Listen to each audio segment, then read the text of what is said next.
Hey, on my Travel Wins podcast today, I'm lucky to have Jenny Keller. How are you today, Jenny? I'm great. How are you doing? Doing excellent. Jenny is the Jenny of Jenny's Cookies. I admit I'm not I love cookies, but I had no idea that the cookie business was doing so well. Maybe it's just you. Well, I feel like cookies never go out of style. So it's something, True that. that everybody loves, like young, old, everybody loves a cookie. So, I've found something that anybody can make. I can teach people how to do it. I sell them at my bakery so people can come and buy them. It's a really fun business that I feel like everybody can relate to. Absolutely. My mom was a huge baker. She made her Christmas cookies that she started basically around now, and then just kept making them all the way through the holidays. Yes, it's the baking season. It's here.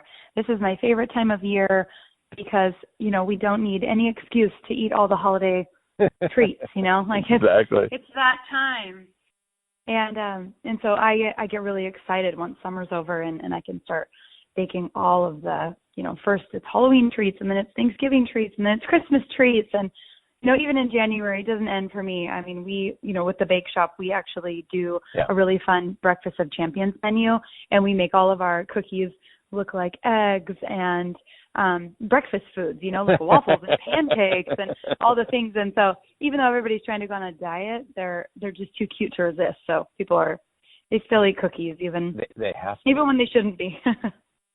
Yeah, exactly. It's I don't know. It's just tradition in my house. It's just one of those things. Oh, definitely. And I know the recipes have been passed down to me and then and my sister. My sister has taken over the duties because my mom passed away. But it's the same cookies over and over. But now you're. Did you ever think? And did you ever think, man, when you were in high school, college, and that someday I'm going to make a living off selling cookies? Never. No. I went to school and got my degree in psychology, and I had worked espresso all through high school and college here because Seattle, the coffee, and all I ever wanted was my own coffee business. And so after I graduated from college, I actually bought a little espresso stand, which, is what they were all over Seattle at the time. These little kind of tiny shed size, boxes where you just drive through and get your coffee every day. And I bought that little coffee stand and I, ran that thing from 4 a.m. in the morning until, 6 o'clock at night. And I thought, this is the life, I made it. It was amazing. And I had my own clientele. And you really get to know your customers when you have a coffee business like that. You're making their coffee, you're asking them about their day and what they're up to. You talk to your customers more than your own family. And it was really fun. And in that time I got married and I had a baby and I realized I did not want to be slinging coffee. I wanted to be home with my baby. And so I sold my coffee business and I settled in as a stay-at-home mom. And about 6 months later, my husband came home with a cookbook and it was a cookie cookbook. And he said, hey, I thought this would be something really fun for you and Allie to do together. And I was like, Dan, Allie is 6 months old, but I will give this a shot. Yeah. And I tried this cookie recipe and it was terrible. And so that's kind of where this whole cookie thing started. Okay. Like I was determined to make a great tasting sugar cookie and I practiced and kind of came up with something and it just blew up from there. I mean, it's been 13 years, but that's where so you're an overnight success. Started. I got you. Yeah, exactly. That's what everybody thinks, right? Yep. So when I started making those first cookies, my mom likes cookies too. We're all a big dessert family. And so everybody was wanting these sugar cookies I was making. And my mom, would say commonly, I really want some of those Jenny cookies. And that's why it's Jenny cookies, not Jenny's cookies. It's like a Jenny cookie. So I can't get away from that name now. Yeah, it's stuck. It's stuck. You're stuck with it. In a good way. Now, in a good way. I know you're an author. You've got your second book out, and you've been traveling a little bit for it, right? Traveling a lot for it, yes. The new cookie book is called Cookie Class, and it is essentially the cookie class I've been teaching here in Seattle for the last 10 years, all wrapped up into a beautiful cookbook. So anybody can pick up this book and make incredible cookies without having to come out to Seattle for a class. it walks you through the step-by-steps of making the dough and the icing, and then all the cookie decorating is broken down into 3 little images, making it super crystal clear for anybody to have baking success. And for the book tour, I decided to attach cookie classes to each of these. So I'm actually traveling all around the country teaching my cookie class in different states. So it's a lot of travel. It was LA last week. Tomorrow I leave to go to Arizona. Then we go to Texas, and we're in New York. I mean, it's like every city we could hit before Christmas because, like you said earlier, everybody's looking for holiday baking tips and tricks and great recipes to make for the holidays. 'Tis the season. Tis the season. Well, yeah, exactly. So now you're traveling, but your kids are older. But I mean, how are you dealing? How are you and your husband dealing with you being gone now? When I first set out to do all of this, I was a stay-at-home mom, and my husband's always been very, very supportive. But when I first started baking, it wasn't going to be like a business. It was just a fun in my kitchen moment that people got obsessed with, and they were, asking, can you make cookies for my baby shower or wedding or birthday party or whatever it was? And I really wasn't in any kind of a position to open a bakery. I had a little blog that was kind of documenting my family's day-to-day parties and, outings and first day of school type stuff. And it was being overrun by these sugar cookies. And so that's why I started, social media pages for Jenny Cookies. And I started teaching classes. And so when I was doing that kind of thing, I could manage all of that with kids and, a household. And, it wasn't like a full-time job where I had to leave. I could do it from my own, kitchen. But as the years have gone on, I definitely have needed a little bit of help, and that's where my husband comes in. He's super supportive. He runs his own mortgage business, so he's very busy too. But we didn't have kids to hand them off to somebody else, So we really found a great way to balance our businesses and our family life. Is my daughter with me as I'm teaching a cookie class? Yes. I take them along with me. I try really hard to include them in as much as I can. During the summer, I'll take them up to the bake shop with me, it's a family business, so they actually can come to the bake shop and work. They're not decorating cookies, but they'll bring up customers. My son Hudson, he's 11, and he can do dishes in the back and help the girls out. He can help customers out to their car. So we've been able to find ways to include our kids in this family business and, teach them some work ethic, along with it. They're able to see what I do. And I think, one of these days, when they grow up, they're going to really enjoy, what they were taught as they were, growing up. So, well, I think you're definitely, I can vouch for my daughters who are now in their 20s. They both graduated college, but, they went on the road with me. They've gone to rodeos with me and at worked events. And they still think back of those times. Exactly. They're not negative; they were positives. And I still have my store owners still say, "Hey, so how are your daughters? And how's everybody going?" And that makes that's what it's all about. Personable. Exactly. Yeah, I love bringing my kids when I can. I mean, there's definitely some challenges there, but like I said, I brought my daughter last weekend when I was up in LA, and my husband, took the mom job for the weekend and got my son to school and did all the homework and had the house sparkling when I got home. And, we make a really good team. We balance each other out really well. So I think that's the you're a little bit different because you didn't have that job. Most of the people I hear that travel had that job when they met their significant other. So the other one knew what they were getting into, whether it was a musician or an athlete or whatever. But you kind of grew into it. I grew into it. So, I think my husband would agree that we didn't have any idea, but we actually, he's always been an entrepreneur. He's very motivated. He's very successful. And he would encourage me from very early on, you've got an amazing talent. You're so creative, and you should be doing something more with this. You should turn this into a business, because it started as a hobby, and it got to a point where I know the feeling. You get to a crossroads where it's okay, is this going to continue just a hobby that I'm baking from home and I'm sharing these recipes, or is there a way to turn this into a legit business and just go for it, And so that's a decision that we made, especially when we opened up the bakery. And, now with cookbooks and the classes and all of the things, he's very, very supportive and realizes, I can't do this and raise kids and take care of the house and do all the things. So Well, your kids are staying busy, I'm sure. I mean, both my kids played lacrosse and soccer, so even though I was on the road, I always had to schedule. And it was just looking at my calendar, going, okay, I want to be home for this game, but I can go ahead and miss this game. And I would ask them, I say, hey, if I'm going to be gone somewhere in this period, what game do you want me to miss? Exactly. And that's so funny. That's exactly what we do. Our kids play baseball and volleyball, and I try really hard to guard those days, on my calendar because I want to be there for all of their games and tournaments and things. There's a few that I can't get to, and they understand. They know. And they know that some are not as important as others. But it's actually a really, really fun for me because I love watching my kids, but it's also kind of a day off. I get to sit in the gym and cheer my kids on and, have a break from the cookies. So I really look forward to those tournament days. I don't think a lot of people understand because I've driven literally 6.5 hours to go see my daughters play lacrosse. Yep. Because it was an important game. And so I was in Northern California. So I drove down without telling them. I showed up for the game, and then I had to drive back that night to go to meetings the next day up in Northern California again. That's amazing, and she'll never forget that.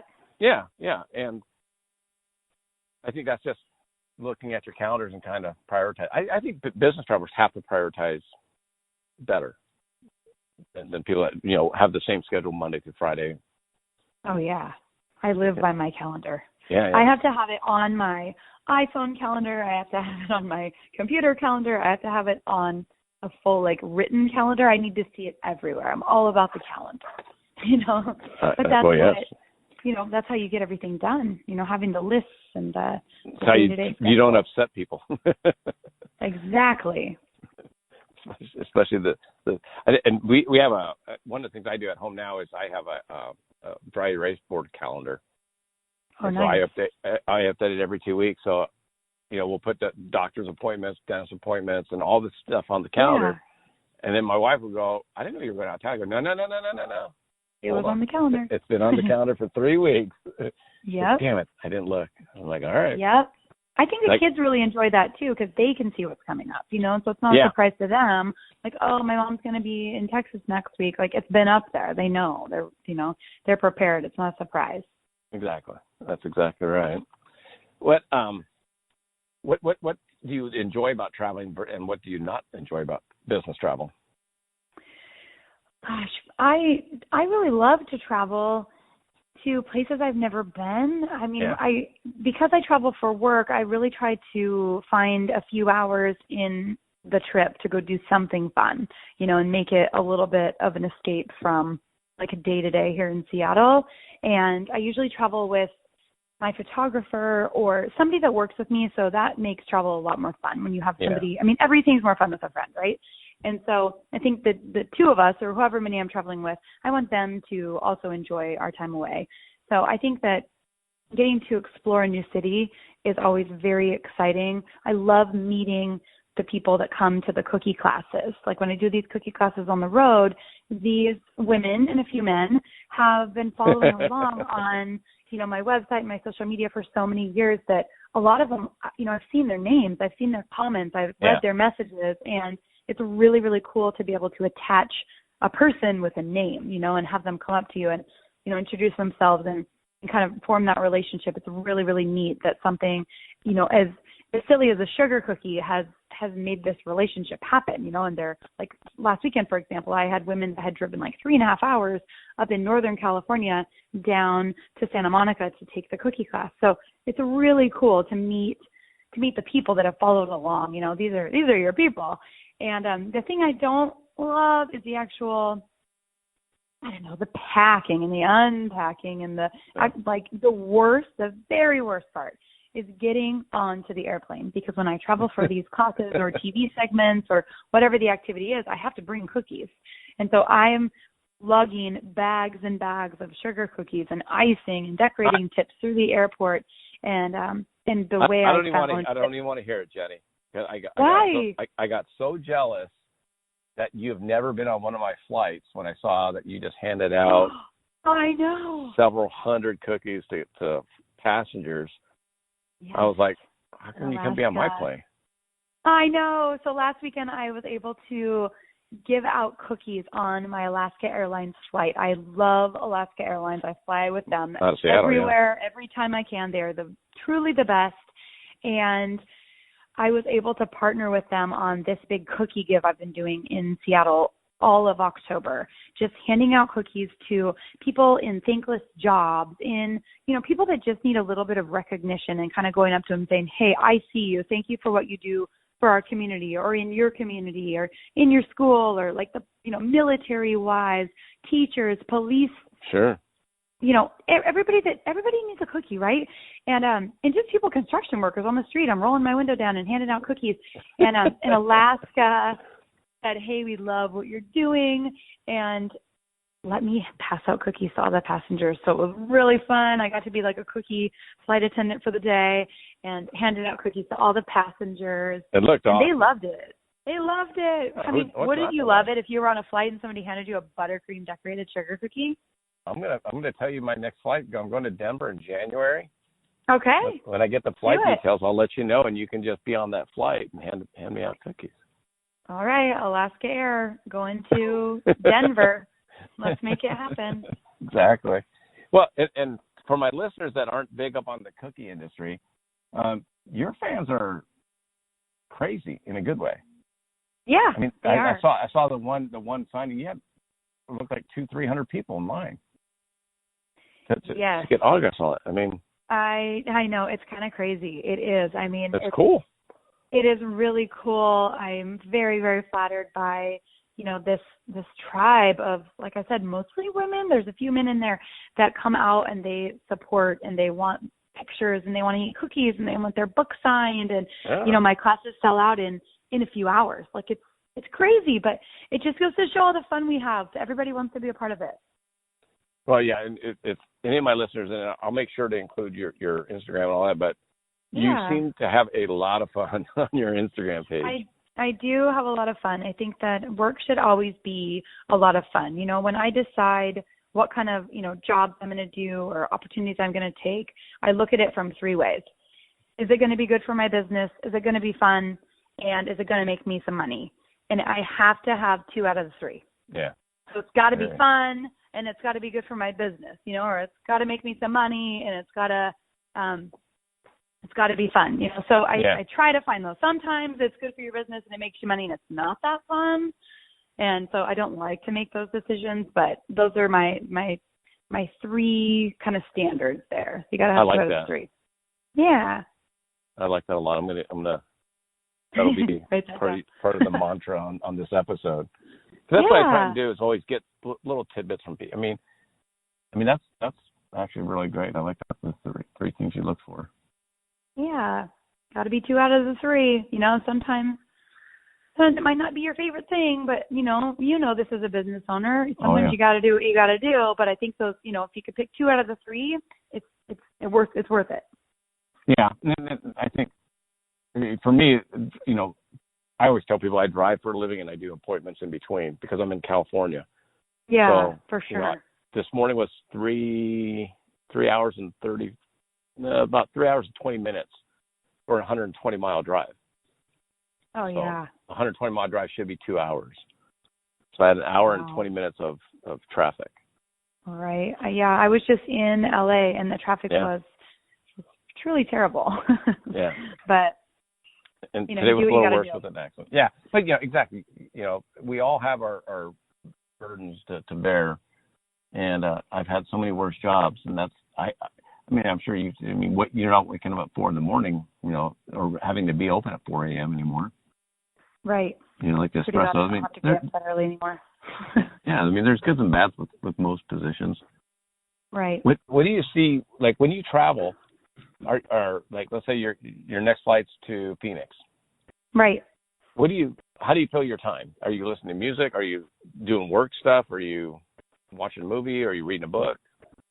My next trip to Phoenix is actually my husband's going along with me. And so he and I will probably do a lot of business planning on that flight. We sit there and we talk through what, the next week's going to look like, what the next month's going to look like, of our goals for the next year. We usually try to spend that time really wisely because it's almost like free time when you got on an airplane. When you're finally in that seat, you can sit there and Once in a blue moon, I'll turn a movie on, because I never watch movies or TV. But I really like to make use of that time, and do some planning or catch up on emails or, I don't know, use it wisely, I suppose. I guess. I'm not a plane sleeper. most of the, unless, some people are taking 24-hour flights, and then they definitely sleep. I just talked to the CEO of a company, and they go to Taiwan for work. And, oh, wow. And so it's a 20-hour flight. And I go, so what do you do? I said the same thing. Do you watch movies? They go, yes. On a 20-hour flight, I'm watching movies, I'm sleeping, I'm eating, I'm reading books, I'm catching up on work. And it's a full day of it really is. Sitting there. So definitely. It's a good mix. What are your plans coming up for 2020 as far as business travel? I mean, where do you see Jenny's Cookies taking you? I think that I might be on this tour a little longer than I thought I was going to be. We had scheduled the last city in December to Las Vegas, and when are you going to be in Vegas? I'm going to be in Vegas. I believe it's the 16th of December, and I have plenty of fans out there that are saying, why aren't you coming to Chicago? You need to come to Kentucky. Can you please come to Missouri? I mean, you wouldn't believe it. They're everywhere. And so I don't know if I can keep up with the amount of the travel that I'm doing right this second, but I definitely will keep teaching these cookie classes in the different cities. Maybe we choose one a month, for 2020. Are you doing, I'm going to be in Vegas on December 16th, but. Oh, okay. You have to come to a class. I don't know about that. maybe my wife. Surprised how much you'd learn. I would learn a lot, but I think it would go to waste because then I would never do it again. That's true, but you do get to eat cookies during the class. Yeah, exactly. I would just win. A win-win. Yeah, because the rodeo ends on the 14th. Oh, nice. So the rodeo is the 5th through the 14th. Well, I'll have to keep you updated then on. Well, I'm following you on Instagram. I'll keep track. Yeah. So that's excellent. What's the best way for my listeners to stay in touch with you and follow and see what's going on with you? I am on social media the most. So on Instagram, on Facebook. We do a Facebook Live every Monday night at 6:30. I have a website, jennycookies.com, where you can find out where I'm going to be. Maybe I'll be in your city. There's a little events tab at the top of the screen. So you can click on that, and it takes you to my calendar. If you're in Seattle, you could always stop by Jenny Cookies Bake Shop, and you never know. I could be there. Where's the bake shop located? The bake shop is off the beaten path in Lake Stevens, which is about an hour north of Seattle, and it is a destination bakery. So we have people that come from all over Washington. They fly in from other states. I mean, it's really, truly incredible how far people drive to come to the bake shop. So we're, one thing in 2020 that we'll be doing is opening a second location because we're bursting at the seams in Lake Stevens. It'll be up in the Pacific Northwest again, or? Definitely. Yep. We're going to open a store closer to Seattle, and we're also renovating a little dessert truck that will have cookies in. So I know, it's just all cookies all the time. Well, there's nothing wrong with that. It's amazing the way it should be. Exactly. Do your kids enjoy cookies still, or is it kind of like, oh my God? They're a little bit, used to it. I mean, they eat them like sometimes, but I mean, they've been exposed to cookies for, 11 and 13 years. So they're a little bit more excited about some of the other desserts we have at the bake shop. What we're finding out now is that their friends are really excited about the cookies. Well, yeah. Their friends are like, who's your mom? And can you bring cookies to this party? And, their teachers and their coaches, they're loving it when they get our kids on their team or in their class. Exactly. I was going to say the same thing. They get all the cookies. Yeah.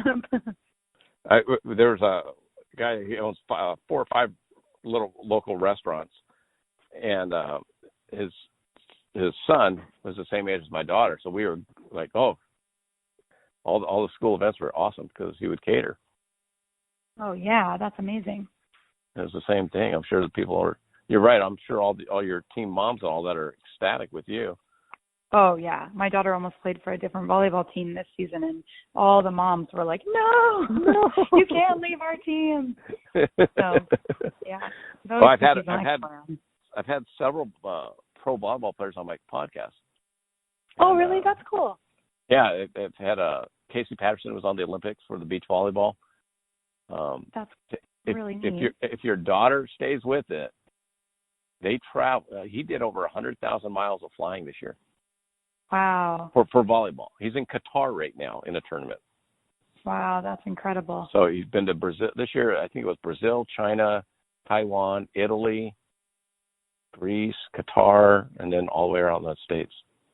As a beach volleyball player. So, that's really cool. Yeah, a lot of travel, though. Yeah, you get pretty good at it. What's that? I said you get pretty good at it when you travel a lot. I can pack pretty quick. I have everything in travel size. You know, I don't even put my suitcases away anymore. They're just ready to go. I do the same thing. They have a closet in the house, you know, where they get tucked away. They used to be in the garage, and not anymore. Well, for me, I have a travel bag, which is what I'm using on this trip. It's a 4-day travel bag. Then I have some of my trips are 7, 8, 9, 10, and then like Vegas, I'll be in Vegas for 17 days. Oh wow. That's when I really have to pack because I have to bring new clothes bag. every day, new boots. Yeah. But I do the same thing. I have different the travel kit. So like I just got my duffel bag out last night. Put in 3 days worth of clothes. I already had my toiletries packed in it. It's good to go. Yeah, that's awesome. That's the way to do it. Yeah. Well, you'll find out if you keep traveling the way you're starting. Yep. Yeah, you gotta be able to do it. You have your 2 or 3 days. Well, hey, I truly appreciate the time. I know you're doing a rare visit at home, so enjoy your holidays. Hopefully. Thank you. Do you know where the Vegas thing is going to be? The Vegas class is going to be at the Sur La Table there, and we'll do some TV segments and things while we're in town, and I'm going to find something fun to do on there because I told you that's what I like to do when I travel. Oh yeah, have you been to the Neon Museum there? Is that the one where it's like the old signs? Yeah.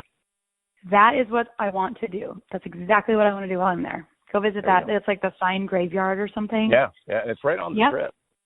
Oh yeah, that's what I want to do. I'm going to be there. I'll see you there. Unfortunately, I literally work when I'm there. I work every day I'm there. Oh man. It's it's everyone's like, oh, you're so lucky. This is my 10th or 11th year in a row going to the rodeo, and you're there for 2 weeks. So sleeping in a hotel on the strip, it sounds great if you're in your 20s. Right. Because my daughters have done this trip with me once they've been of age, and they have a blast. Right. But they're also going to bed at 5 in the morning and getting up at 7 for work. Oh wow, yeah. I can't do that anymore. I'm not doing that. No, It's not worth it. You really pay for it later. Well, yeah, and when you're the boss, it's hard. I tend to. I don't want to be the one coming in hungover or missing my alarm. No, definitely don't want to do that. Because then when it'd be hard for me to reprimand the people that are doing that are in their 20s. Yeah. So it's just one of those things. It'll be fun. The Neon Graveyard is cool. Red Rocks would be cool in that time of the year. Yes. Yes. Those are both on my list. Yeah. And then you can go by a lot of the reality shows are there. The Pawn Stars and Counting Cars and the American Restoration's right there, actually real close to the Neon Gallery. You can stop in their store. Yeah. That's right where they do the filming and all that. That would be neat. Because I'm just like you. I went to Louisville for they had a farm machinery show there, and I went to Louisville Bat Company Museum. Oh, cool! Where they actually make the bat. Yeah, and you actually get to swing the bats. They have a batting cage inside the factory. Oh, how cool! And then they had the Muhammad Ali Museum there in Louisville as well. So. I may have to go to Louisville for a class so I can go to that factory. Yeah. The factory, and you get to actually like walk through where they're actually making the bats. It's not like you're you're walking right next to the machine that's making a bat that's going to be in the major leagues next week. Wow. Yeah. That is incredible. That's really neat. And then maybe more so for your husband, but Like if you want to play with the exact spec that Babe Ruth had on his bat, they have Babe Ruth's bat there. They have Lou Gehrig's bat there. They have Hank Aaron's bat there. So I played with, I think it was Roger Maris, and it was huge. I'm like, that guy was a real man. Yeah, my husband would absolutely love that. Yeah. He is a baseball coach, and he played baseball in high school and college and a little bit of pro ball. So that sounds like a trip we might have to make. There, see, you'll have to talk about that on your flight to Phoenix. Definitely. So Louisville. Back for sure. And it's Louisville. That's what they say. Louisville. With a little accent. Louisville. Putting it on my list. There you go. Well, hey, again, thank you so much for your time. Enjoy the holidays. And I look forward to meeting you. Thank you. Really great to talk with you today. Thank you for having me. Oh, absolutely. Thanks, Jenny. I'll talk to you soon. Okay, bye-bye. Okay, bye-bye.